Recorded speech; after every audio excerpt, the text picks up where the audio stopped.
Gas हे आपल्या शरीरासाठी फायदेशीर असतात, पण त्यांचं जर जास्त प्रमाणात झालं किंवा कमी प्रमाणात झालं तर त्याचा त्रास होतो. तर हे जे गॅसेस असतात किंवा म्हणजे संडासच्या वाटे गॅसेस जाणं, ढेकर वाटे गॅसेस जाणं, हे 24 तासामध्ये 10 ते 20 जर जात असतील तर ते नॉर्मल आहे, काही प्रॉब्लेम नाहीये.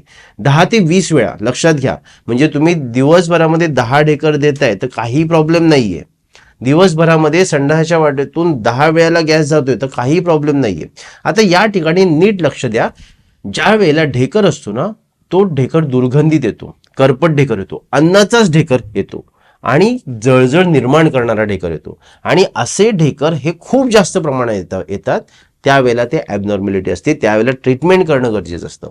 तसं ज्या वेळेला संडासच्या वाटेतून गॅस बाहेर पडत असतो त्यावेळेला त्या गॅसचा दुर्गंध येणं, त्यावेळेला तो ॲबनॉर्मल असतो. नाहीतर दिवसभरामध्ये 10 ते 20 इतक्या वेळा जर ते गॅसेस बाहेर पडत असतील तर तुम्हाला काही प्रॉब्लेम नाहीये, हे लक्षात घ्या. याच्यापेक्षा जास्त होत असेल तर प्रॉब्लेम आहे.